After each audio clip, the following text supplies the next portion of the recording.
দাঁত আছে, জিহ্বা আছে, আমি নবীর মুখেও দাঁত মোবারক, জিহ্বা মোবারক আছে।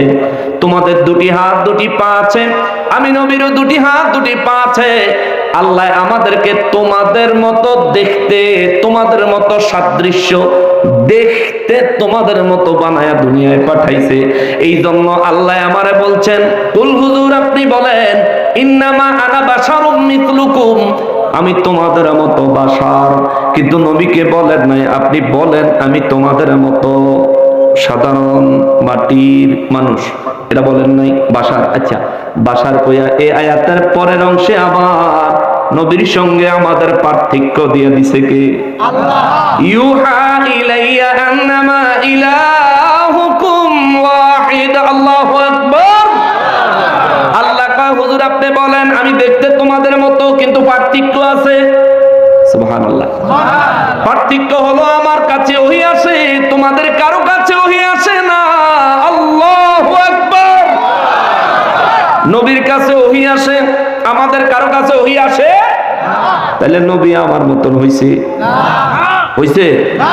কেমনে আমার মতো? নবীর কাছে ওহী আসে, আমার কাছে ওহী আসে না। তাহলে নবী আমার মতো না, আমি নবীর মতো না। কইবো হুজুর আল্লাহ যে বাশার কইলো, হ্যাঁ বাশার বলছে। বাশার কি দিয়া বানাইছে? আসেন দলিল তালাশ করি। কোথায়? সূরা সাদের ৭১ নম্বর আয়াত। রব্বুল ইজ্জত বলেছেন, ইন্নী খালিকুম বাশারাম মিন তিন।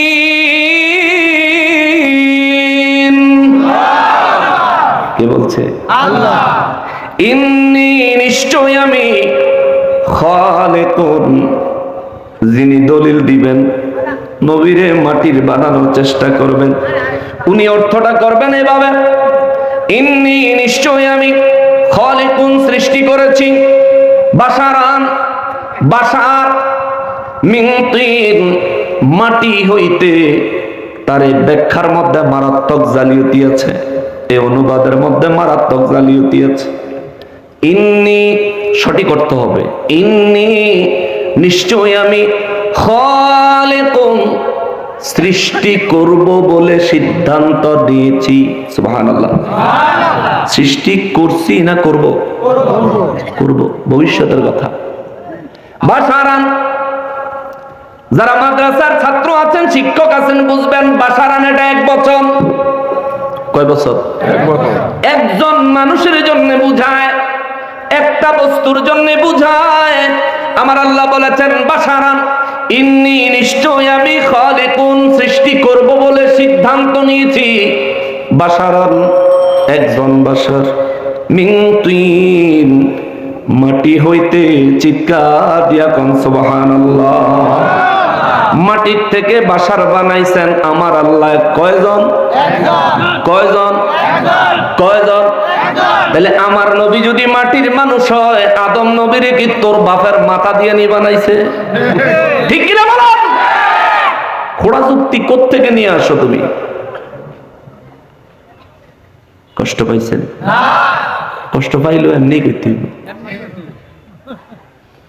কারণ আল্লাহ আমার চেহারা দেখে বিচার করতো না, অন্তরের অবস্থা দেখে বিচার করবে।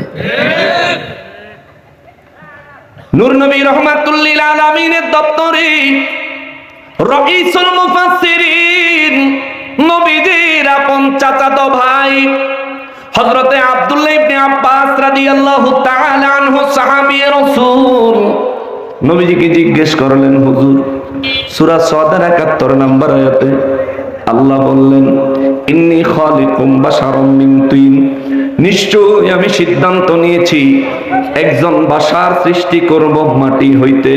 হুজুর এই বাশারটাকে কোন ব্যক্তির কথা আমার আল্লাহ বললেন?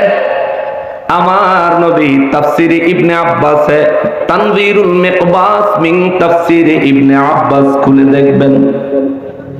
আমার নবী জবাব দিয়েছেন, হুয়া আদামু সাফিউল্লাহ। এই মাটি থেকে একজন বাশার বানানোর যে সিদ্ধান্ত আমার আল্লাহ গ্রহণ করেছিলেন, এই সিদ্ধান্তটা নিয়েছিলেন আদম নবীকে বানানোর জন্য। চিৎকার দিয়া কোন সুবহানাল্লাহ।